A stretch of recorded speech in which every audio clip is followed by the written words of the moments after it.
This is what the Dread Doctors use to keep track of the Chimeras. It seeks out and hones in on a certain frequency. The supernatural creatures also have their own frequency. The vibrations they can see will allow them to recognize the special type of humans they need for experiment. The mask also allows them to bend light frequencies and mess with people's memories so they can better sneak into places to procure the victims. They also need fully ripe, chimeric teenagers. High schools are the easiest place to find these, and with the helmet allowing them to wander unseen or unremembered, they can sneak around until they find the right kind of multi-genotype individuals that they really want.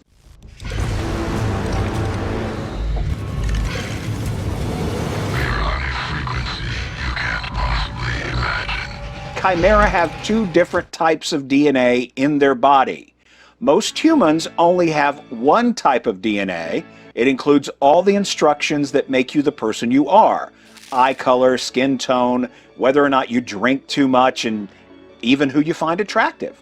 That can all be influenced in some way by your DNA. It's the base code of your operating system. A chimeric human has two types of DNA. This can be because they had an organ from another human implanted or a skin graft from another person. That organ has the DNA of the donor. Once it's in you or on you, you have the donor's DNA as well. It doesn't actually do much, well, except piss off your body's natural defenses, which is why people with transplants have to take anti-rejection drugs. Otherwise, that new DNA just kind of sits there.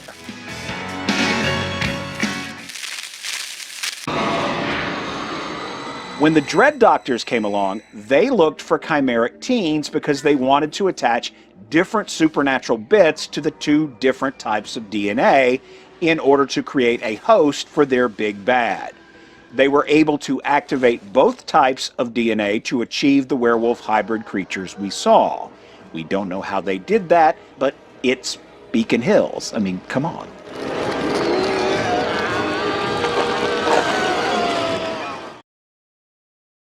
Okay, yeah, I got this question the other day. Why did Corey go from strong to weak in season 5?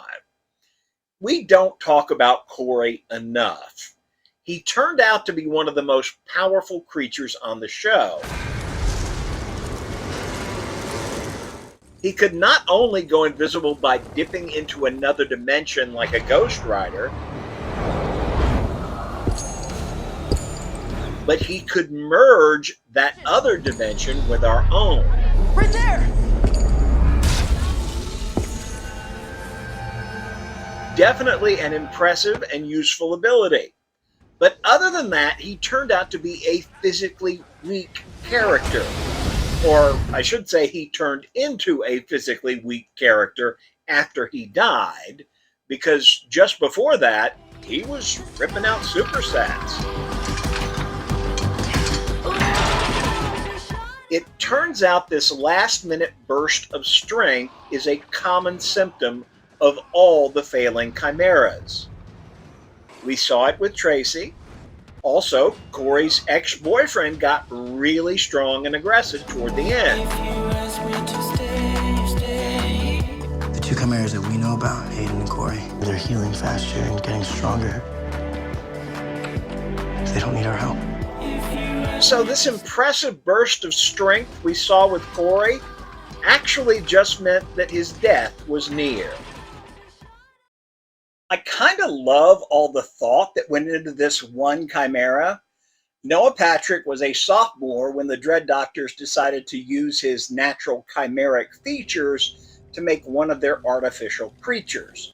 He's only in a couple of episodes, on screen for only a small portion of season 5, but his unique nature, as written, required layers upon layers of design and deep canonical and scientific thought.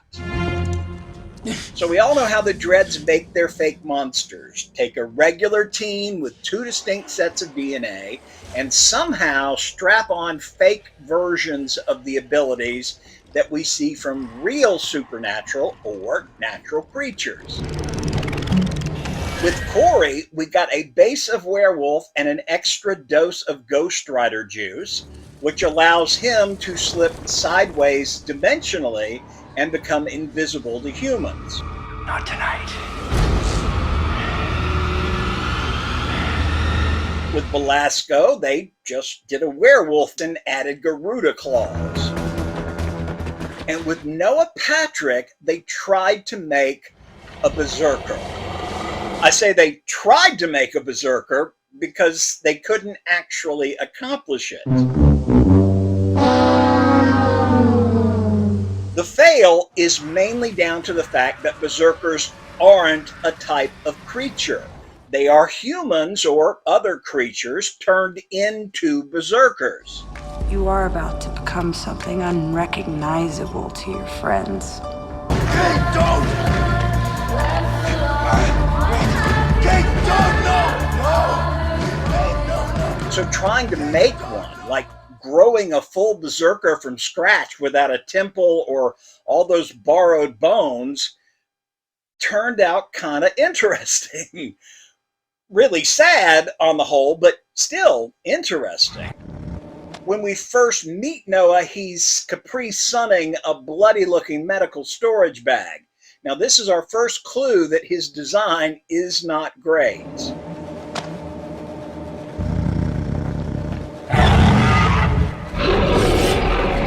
Yes, he's strong enough to take on Malia, but in attempting to express an organic berserker, the dreads left it all up to poor Noah's body to supply all those bones that would normally be taken from large animals and applied to the outside of a body.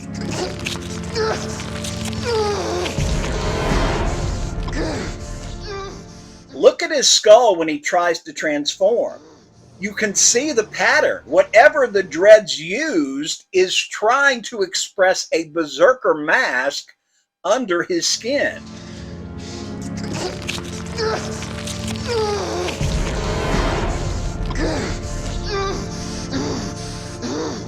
Besides being an incredibly painful process, it is physically impossible for Noah's body to keep up with this level of excess bone creation.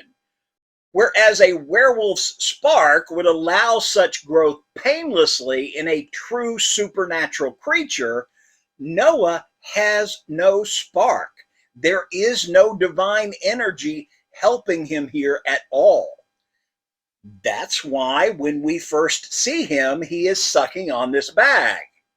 Now, I at first took this to be blood or plasma, but it's actually stored liquid bone marrow, which looks kind of similar if you don't have a professional eye. He would absolutely crave marrow constantly, but no matter how much he ingested, his poor human body just isn't built to express as much bone as the dreads recipe called for to make a berserker. Noah was just doomed from the start. Stiles did not kill Donovan in Teen Wolf Season 5. Not only did Stiles not kill him, I would go so far as to say that nothing Stiles did was even the proximate cause of Donovan's death. Y'all remember the details. Theo sent Donovan off to try to kill Stiles. If you want to cause Zelensky devastating, soul-crushing, emotional pain, you go after someone he loves.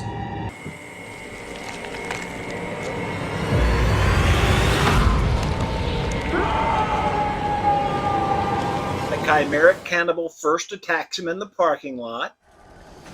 Now, according to California law, at this point, Stiles has no obligation to retreat from this threat.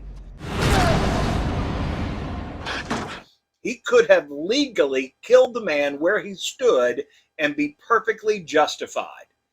Legally. But Stiles did not do that because Stiles is a good guy and good guys don't kill. Stiles runs and tries to hide. At no time is he attempting to attack Donovan or harm Donovan further in his own attempt to stay alive.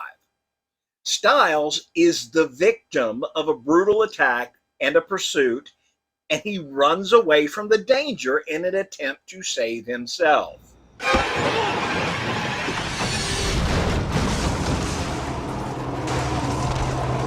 Donovan again lays hands on Styles and attempts to arrest his retreat. Styles, again, does everything in his power to get away. This is the moment when many people say, well, this is where Styles killed Donovan. Styles notices the pin holding up that side of the scaffolding. If he pulls the pin, that one level of the platform will fall and knock Donovan off. Styles would then be free to get away. I know y'all are saying, well, Styles could see the metal that was on that level. He knew it would fall onto Donovan.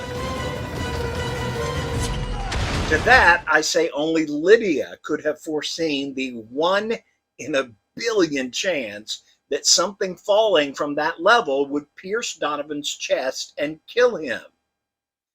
Now, some are happy to say Styles killed Donovan in self-defense or accidentally. I argue he is not the ultimate or proximate cause of Donovan's death in any way. The British would call this death by misadventure, in that his own actions directly resulted in his death. If Donovan doesn't pursue Styles, Donovan doesn't die. Nothing that Styles did, the fleeing, the hiding, the climbing, and even the pulling of that pin, nothing Styles did could foreseeably cause the death of another person. In my mind, legally, morally, metaphysically, Styles did not kill Donovan, nor did he cause Donovan's death.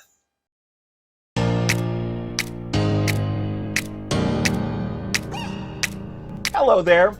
A viewer reminded me the other day of an extremely weird moment in Teen Wolf Season 5 when there was this kid with what looked like wings, or what might have at one time been wings, on his back. I honestly had forgotten this existed, even though I just did a watch through of that whole season a few months ago.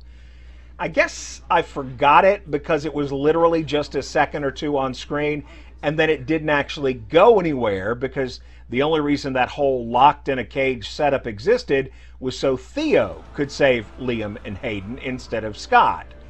In turn, that then drove the wedge further between the McCall pack members.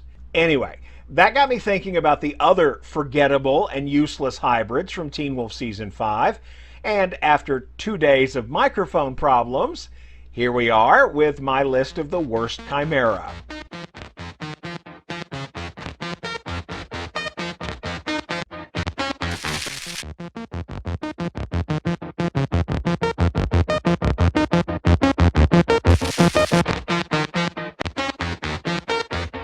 I'm Paul Ray, and if you want to join me each week on these journeys back to Beacon Hills, consider subscribing to the channel, and if you really want YouTube all up in your business, hit the bell to be notified when I post the next installment.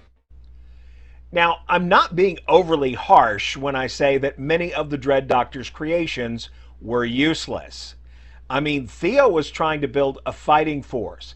He had a whole pile of dead Chimera to choose from, including one with scorpion stingers, but he decided to bring back Corey.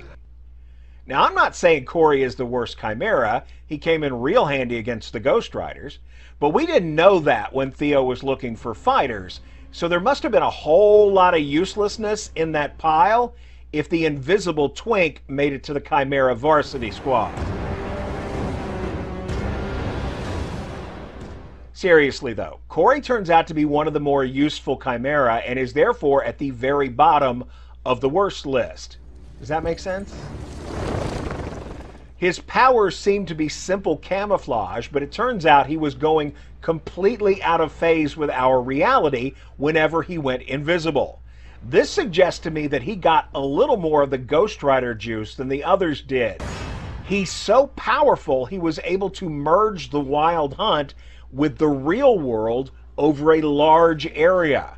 That's a superpower, albeit a very specific and limited use superpower. Attention all passengers. The train will be arriving in 8 minutes.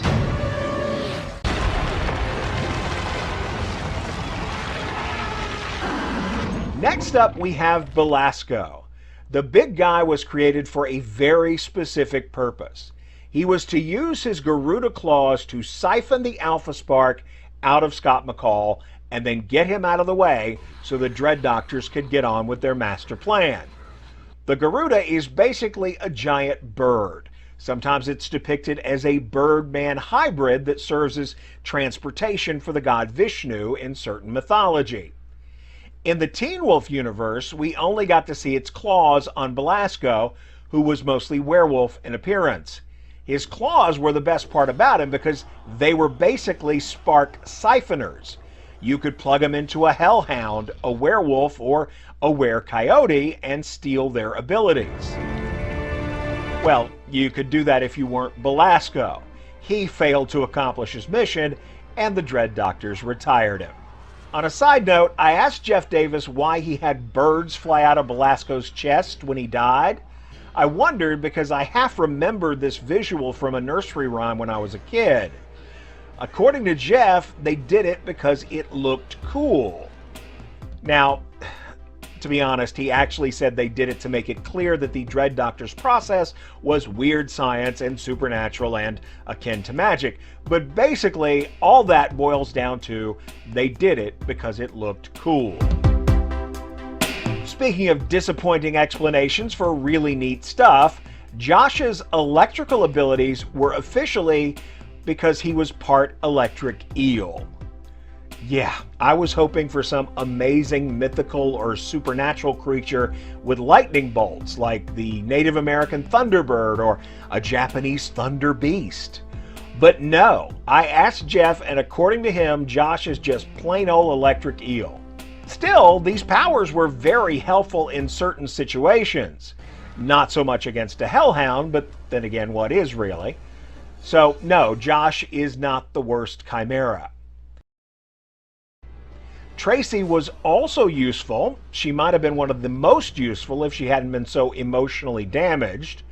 You can't beat the Kanima for durability and strength. The venom is useful in several ways too, as is the tail. People always seem to forget about the tail. Again, the only thing that got in Tracy's way was Tracy, right up until she let Theo get this close. You can give me your power. I mean, come on, girl. You saw what he did to Josh, right? Is that why I'm here with you? Entering the realm of the less useful Chimera, we have Theo and Hayden. I rank them together because they're both mostly werewolf. I mean, all the Chimeras had werewolf as a base, but these two are mostly werewolf. Hayden has a little were-jaguar and Theo a little were-coyote, but really, I mean, they're just Wish.com werewolves with the added ability to walk through mountain ash. That makes them kind of basic for this universe. Ticking just over the line into the useless category, we find Donovan and his amazing ability to sprout teeth in all kinds of disgusting ways. Yes, he could bite you with his hand, but these randomly occurring Wendigo features don't really get him very far and apparently make it difficult to climb. Donovan's real superpowers are his ability to succumb to Theo's obvious manipulation and to make Styles feel guilty.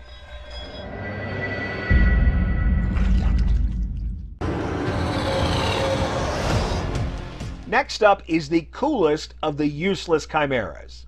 I mean, Lucas could throw up scorpion stingers on his arms, which is super cool, but he apparently could only do this when he was horny, which makes him mostly useless. On balance, as a weapon, Lucas could be very useful as long as you have time to get him aroused before you need him to fight. Scott speculates that Lucas might be made from a Sumerian mythological creature that was part man, part scorpion. While it probably is Sumerian in origin, the surviving texts that talk about them are Babylonian. Scorpion men were warriors created by a god to fight other gods and are mentioned as guards to the gates of the sun god in the Epic of Gilgamesh. Anyway, cool legend, poor execution on the part of the Dread Doctors, leaving us with a boyfriend that you don't dare touch and a weapon you can't use. Now we're up to the winged wonder that started this whole video. We don't know what animal or supernatural creature gave Zach his wings. The vibrating action of the nubbins reminds me more of an insect than a bird. I've heard people speculate that it was something cool like a fury or a succubus, but from the size and placement, I get more cockroach or cricket or maybe even bumblebee. Anyway, the wing thing was just to distract us from the fact that this character's only purpose was to provide explication about the process of becoming a chimera. First, you forget. You don't know who you are or what you're doing. Then you get violent. Don't worry. Black is okay. It's only really over when you start bleeding other stuff, when it starts turning silver. So yeah, his only superpower was explaining stuff succinctly. Almost up to the worst of the Chimera as we reach Noah. Yeah, what to say about Noah? All we actually saw him do was Capri Sun some blood bags and then get lost in the tunnels. He was apparently part berserker, which is where he gets the bone spikes, but this actually doesn't make much sense because the bone things were armor that the berserkers wore on the outside.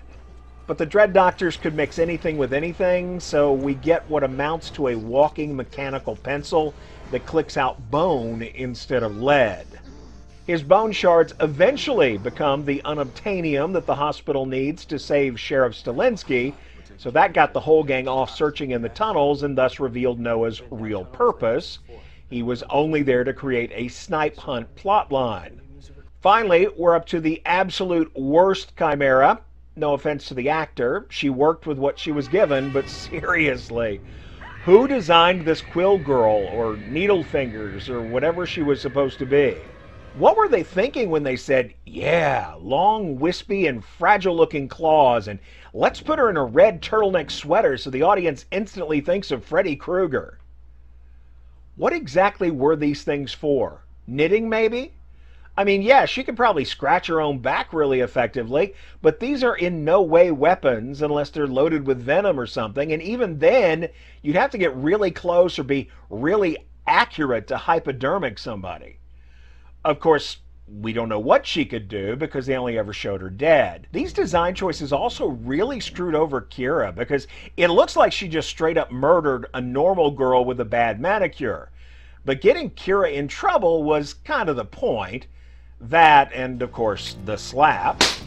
The lady with the barbed keratin remains nameless, but is by far the worst Chimera. Thanks for watching. Y'all go do the YouTube dance now with the liking and the commenting and the subscribing if you feel like it.